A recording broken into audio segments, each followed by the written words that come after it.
Hello, nice again to meet you, but you must know me by now, so but I just say my name anyway, but I'm sure you're getting used to me by now because I'm getting used to you. We're building a relationship, you know. Anyway, my name is Evangelist Alex, and I'm still on the topic. I haven't finished with that topic. Jesus is the only way. And you know, the quicker you get to understand that Jesus is the only way, the better it would even be for you as an individual. Yeah, stop putting your trust in man. Jesus didn't come to this world for no reason. Jesus came so me and you, we can learn from the examples that he has left.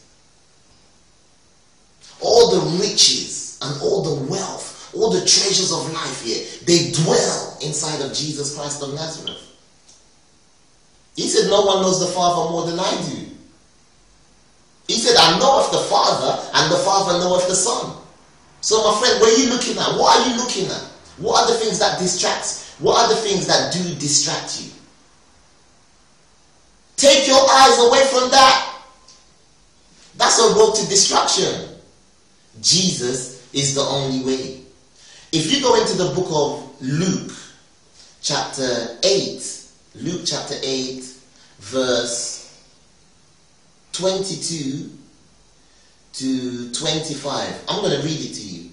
It says, now it happened on a certain day that he got into a boat with his disciples, and he said to them, let us cross over to the other side of the lake. And they launched out.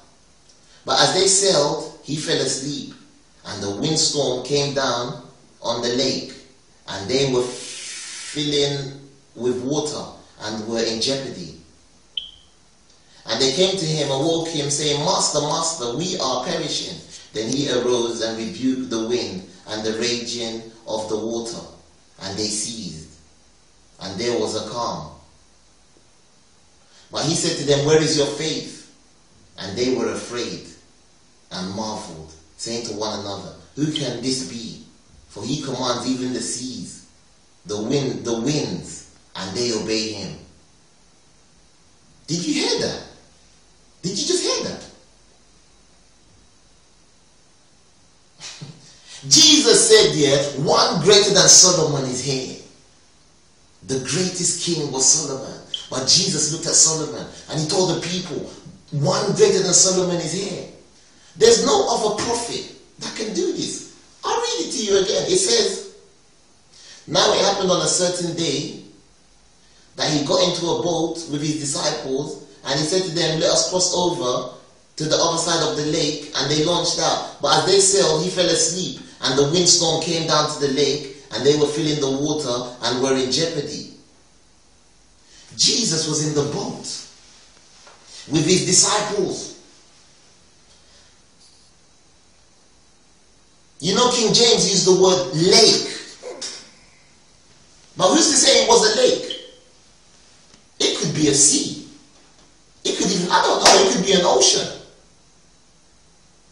But I'll let you picture the scenario yourself. Here is Jesus, the master of them all, lying in the boat, falling asleep, and the winds came. What did the wind come to do? The wind didn't come to befriend them. The wind didn't come towards them to become their friend. You think the wind came to shake their hands? Or to spun them and say, how you doing? The wind came to massacre, to jeopardize, to tear them apart. It was an evil force. It was a storm. And they came to him. His own disciples came to him and they woke him up. And you know, when you don't wake up straight away and start doing miracles, first thing you do when you wake up is, you say, where am I? What's happening? You regain your consciousness. So Jesus wasn't at home. He was in the middle of the sea. And they said, Master, Master, we are perishing. Do you know what? So many of us in this world today are perishing. Be it from that disease. Be it from that heart attack, be it from that tumor, be it from that operation, be it from famine, be it from hate. These things are not our friends.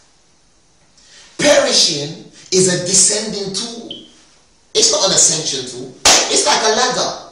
A ladder is there to take you up, but at the same time, you use that same ladder to come down.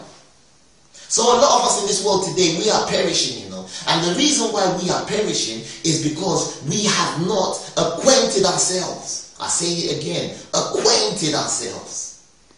Become friendly. Build up a relationship with Jesus Christ of Nazareth. Look at it right here. It's written in black and white. It's clear. They were perishing.